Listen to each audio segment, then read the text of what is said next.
Hey everyone! So today I'm going to be doing a Q&A. I've not done one of these in a few months now, so I thought I'd do it again for you because why the hell not? I quite enjoy answering questions. Plus I'm waiting for my hair to dry and I thought I'd come in here to my prop room and answer the questions. At the end of this video as well I've got a little announcement, but let's get to the questions first. So I asked on the Instagram stories a few weeks ago, probably about a couple of weeks ago now, basically asking for your questions. I wanted it to make it weird and wonderful, not necessarily like what camera do I use, because you should know by now what camera I use. It is a Nikon D750 for the record, but let's get into the proper questions. The first question is, what's Jack's career and does he identify as a photographer because he sometimes does your shoot? So if you've not watched my channel before and you're new to this channel, hi, my name's Holly, by the way. But I do often have Jack, who is my boyfriend of 7 years, help me out on some shoots. He is not a photographer, he's actually an electrical engineer. He works in London. When we got together around 2011 time, I think it was, I wasn't actually a photographer. And although I was doing fine art and branching out into different creative mediums, I wanted to be a graphic designer at one point, I wanted to go on to be a fine artist. I was just playing around with being creative and doing different things until I found photography, and then I sort of went full force at it and then went to uni and everything. But when we met was 2011 and I was doing my art foundation degree at Doncaster College, and obviously then was when I was sort of branching out into it, so he would help me along with different projects and he'd just give me advice. As I've gone through this sort of journey of becoming a photographer, he has helped me where I needed to be helped, basically. Through doing self-portraits, obviously being a self-portrait artist, it's harder to do it on your own.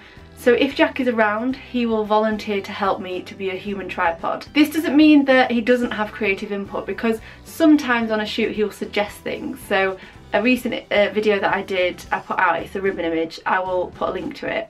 I included some of the footage of us talking to each other about what we were doing. But in this video I decided to put in some of our communications. So the process of how it works is I'll come up with the idea, I have a big bank of ideas, and I will say to Jack, this is the idea I want to do you want to come and do it with me? And if he says yeah, then he'll come. If he says no, then I'll go do it on my own.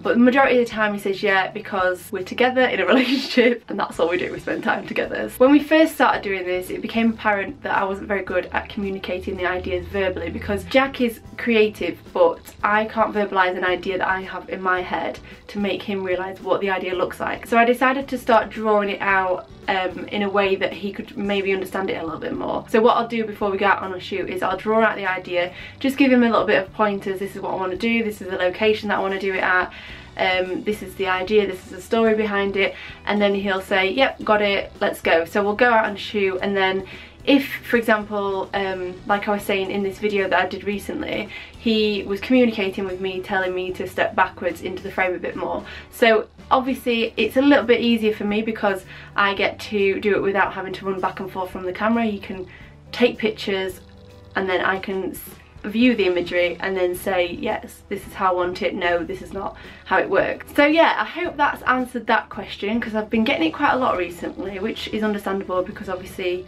although Jack's in the video, he doesn't talk as much as I do. But yeah, so that's that one. The next question is, what's your advice for people just getting into conceptual photography?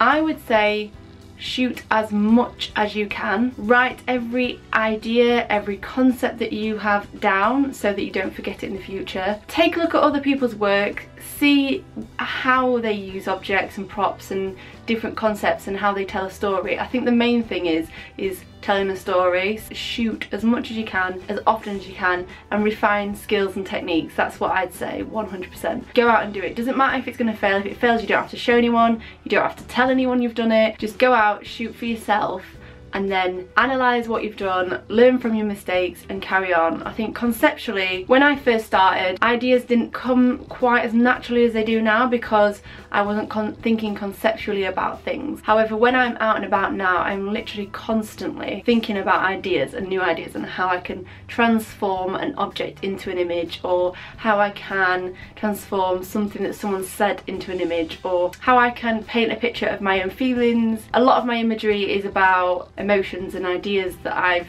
conjured from my own experiences in life and human interactions and everything like that. So Just everything you do, think about it conceptually. Another piece of advice is just get everyday objects and see what you can do with them. Doesn't matter what it is. A knife, a fork, a mirror, everyday objects, and see what you can do with it. That's what I would start with. How long did it take Jack to actually know what you want, and was it hard him to learn the skills, or does he do photography as well? Well, I've just answered that massively at the beginning, but obviously we've been together 7 years and I've been doing photography majority of that time from about probably 6.5 years now. So it's probably taken about 6.5 years for him to know what I like, but we've finally got there and he's amazing at what he does for me. So thank you, Jack. If you're watching, you probably are. Thanks, Jack.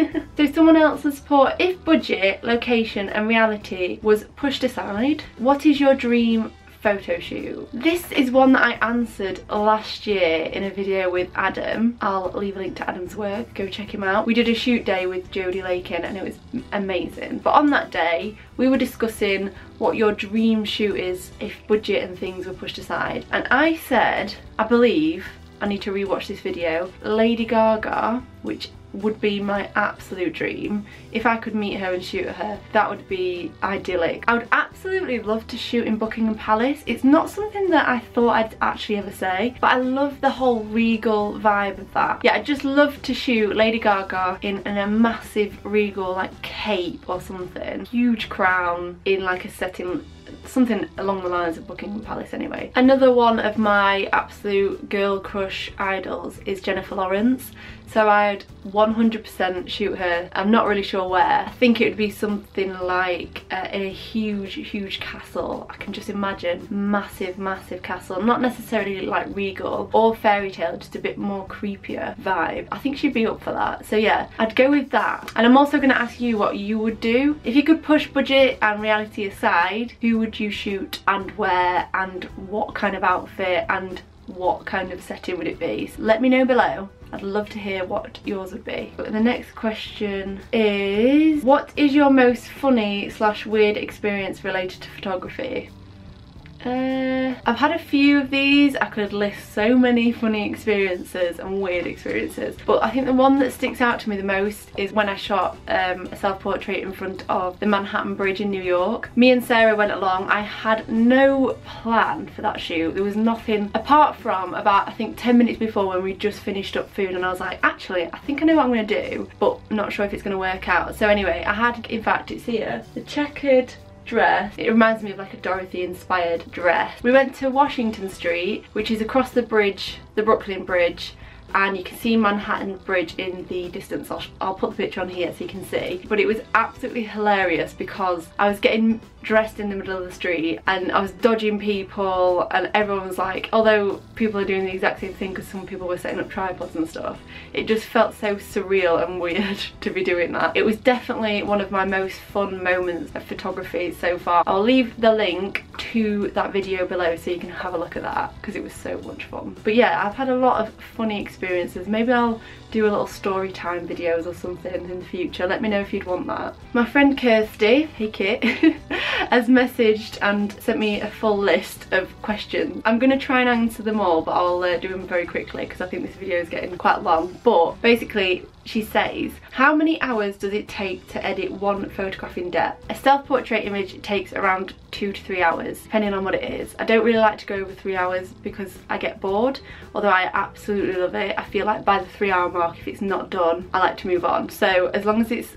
within about 3 hours, that's fine. Obviously I can do like 3 hours a day, but if it gets to that extreme, then I'm a bit like, next.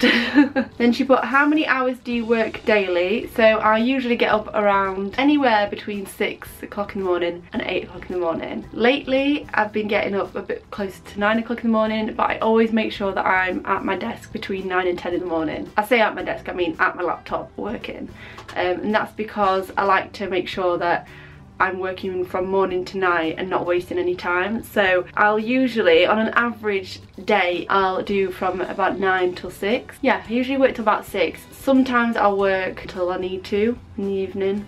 but there's no really set time. So actually, how many hours is that? 6, 7, 8, 9. Anywhere between like 8 and 12 hours a day. I think that's what I do. That's my day to day. How many cameras do you need to own to be a successful photographer? 1, and it can be your iPhone if you wanted it to. You can be a successful photographer with your iPhone, or you can be a successful photographer with the most expensive equipment in the world. Obviously for weddings, I have a backup, so I have 2 cameras. I have one D750 and one D700, but I'm about to get another D750. Then she said, can you be a good photographer if you're rubbish at editing? This is actually a question I am interested in. That's a good question. I don't think I've ever had that one. I'd say for my style, you kind of need to edit, because obviously editing things into an image from one image to another. I'm also tweaking a lot of the colouring in the image, just a bit more stylised. So yeah, I think if you want to be the style of photographer that I am, then yes, obviously you need to be able to edit. So if you're rubbish, then maybe you wouldn't necessarily become a professional in that sense. However, saying that, you don't need to edit images. Say for example, if you're a documentary photographer, and by editing I mean you don't need to add anything into an image or take anything out of an image if you're a documentary photographer, because you're telling a story in the image. You might tweak it a little bit, you might add some contrast or like sharpen the image. I'd say if you wanted to be that kind of photographer, you don't really need to edit your images. So yeah, I think there's different ways of looking at that. Let me know what you guys think. Can you be a good photographer if you're rubbish at editing? Or let's say you don't want to edit an image. Let me know what you think, because I feel like you can be if you do a certain genre of photography. So yeah, I don't even know if I answered that one, but she put at the end just a few questions from your biggest fan. Thanks, Kit. I'm gonna leave it there. But as for the little announcement that I mentioned at the beginning of this video, I now have a print shop. Yay! On my website. You can go and check it out. I'm doing a limited edition of 3 of my favourite photos from last year. I'm selling 10 of each images. So with the print you'll get a signed note from myself. But if you want to go over to my website, I'll leave the link on the screen and below. You can go and have a look. But I will be selling the Paint Your Thoughts image, the Golden Road image, and also a connection.